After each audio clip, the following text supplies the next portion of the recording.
예, 최상목 증인님, 네, 예, 이 자리에 오셨은 것이 굉장히 참 황당하고 잘 납득이 안 가시겠지만, 그래도 이렇게 나오셨으니까 오늘 국민들이 답답해하신 부분에 대해서 명쾌하게 하고 싶은 말씀 충분히 해주시기 바랍니다. 네, 예, 이번에 탄핵 소추가 되셨어요. 예, 정말 얼마나 그동안에 대행을 하시면서 1인 3역 하시면서 고생 많으셨는데 그 결과가 이렇게 고생하셨다라고 위로는 못 해드릴 망정 무슨 뭐 파면을 시키겠다고 이렇게 국회가 또 바쁘신 분, 지금도 오늘도 굉장히 일정 바쁘시죠? 최근에 현안이 너무나 많지 않습니까? 국내 현안이. 이렇게 바쁘신 분을 이 자리에 불러서 또 뭐 청문회까지 또 하겠대요. 뭐 종전에는 그냥 바로 탄핵 본회의 의결해서 처리하더니 이게 무슨 이유인지 이렇게 또 청문회까지 하는 이 자리에 제가 뵙게 된 게 제가 좀 부끄럽습니다. 예, 자, 탄핵 소추 사유가 몇 가지가 있어요. 뭐 가급적이면 짧게 해주시면 제가 또 제 시간을 갖고 말씀드리겠습니다. 피소추자의 1, 2, 3 내란 관련 행위에 뭐 관여했다 이렇게 얘기를 합니다. 계엄에는 분명히 반대하시죠? 네, 그렇습니다. 예, 또 이거는 아직 내란이라고 아직 확정되거나 이 재판 과정에서 이게 결정된 게 아직 없습니다. 그런데 이것을 마치 뭐 내란 관련 행위에 뭔가 관여했다 이렇게 얘기를 합니다. 그리고 탄핵 소추 사유라고 그래요. 요거에 대해서 간단한 입장 좀 말씀해 주시죠. 네, 그 당시 계엄에 대해서는 분명히 반대를 했고요. 그 말씀 주신 그 문건과 관련된 부분은 그 당시 제가 그 자리에서 뭐 확인을 당연히 못했고요, 내용을. 그 다음에 그걸 전달한 직원은 그 담당 직원도 아닙니다. 그래서 제가 그 가지고 있으라고 했고, 저희가 회의가 다 끝 후에 저희가 내용을 약간 봤기 때문에 그러면 계엄에 대해서 우리가 협조하지 않고 반대한 계엄이고, 제가 사의를 사기로 했기 때문에 그 부분에 대해서는 저희가 그 무시하기로 했던 그런 사항은 여러 번 제가 답변을 드렸습니다.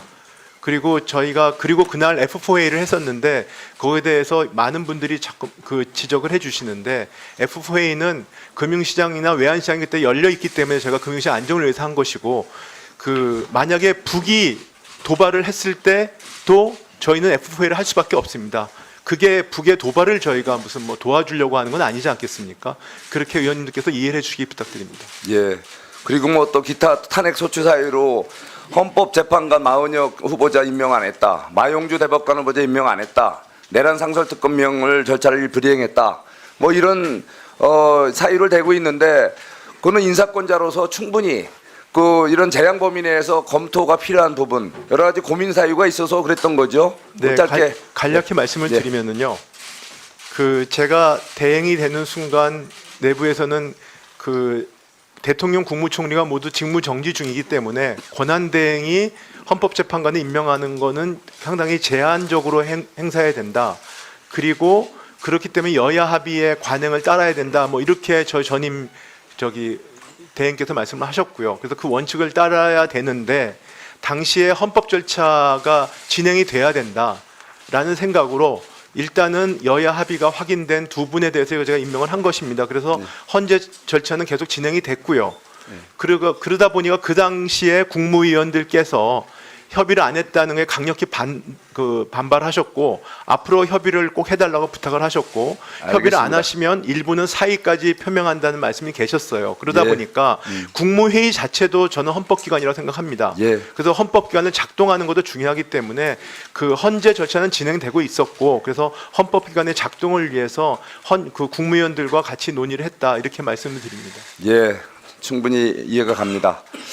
자, 저는 우리 최상목 중인의 이런 답변도 있었지만 이번 우리 법사위, 대한민국 22대 국회 법사위에서 윤석열 정부를 흔들고 결국은 이렇게 윤석열 정부의 파국이 오기까지 얼마나 이 많은 그 국회 비상수단을 동원했는지 정말 생각하면 기가 막힙니다. 소위 탄핵을 30번, 그 내용을 보면은 오로지 그 이재명 대표 방탄 탄핵 줄줄이, 거기다가 또 이창수 검사 사민 체제 검사장까지 줄줄이 줄탄핵, 거기다가 심지어 모든 국무위원들까지 탄핵하겠다 해서 총탄핵이란 말까지 나왔어요. 근데 오늘 우리 최상목 대행 탄핵을 보니까 이거야말로 스토킹 탄핵이에요. 네, 발언을 마쳐주시기 바랍니다. 발언이 끝났습니다. 최상목 증인 오늘 멈춰주세요. 시간 끝났어요. 5분 지났어요. 최상목 증인 네. 오늘 답변 태도에 대해서 위원장으로서 미리 하나 말씀드리겠습니다.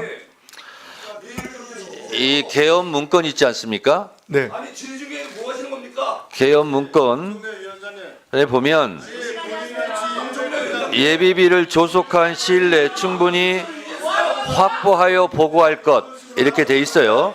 자, 최상목 증인 네. 보고할 것 그러면 기획재정부 장관이 보고한다는 것은 대통령한테 보고한다는 뜻이겠죠? 즉각 네? 중단하세요. 그렇죠? 질서문란하게 즉각 중단하세요. 최상목 증인 네. 이 개헌 문건에 보면 예비비를 조속한 시일 내에 충분히 확보하여 보고할 것 이렇게 돼 있는데 보고는 대통령한테 하는 거죠? 제가 그 부분은 참고 자료로 그 자리에서 받은 거고 자. 그다음에 실무자를 통해서 자, 이 참고하러 엄청난 받았기 내용이 때문에 있는데 네. 제가 그래서 문제 제가 삼고자 하는 그 부분을 것은 추정하기는 어렵습니다. 약간 받기 때문에 이렇게 얘기했어요. 네, 네, 그렇습니다. 그 자리에서 이런 그 추상적인 자리에서 본게 답변하지 아니고요. 않기 바랍니다. 저 위원장이 그 봤으면 자리에서 받고 본게 아닙니다. 안 봤으면 안 본 거지 약간 봤다는 게 어딨어요. 아니요, 그 자리에서 본 게 아니고 1시 50분경에 발언을 봤다는 말씀을 드린 앞으로 겁니다. 정확히 해주시기 네, 바랍니다. 알겠습니다. 김영환 의원님 질의해 주세요.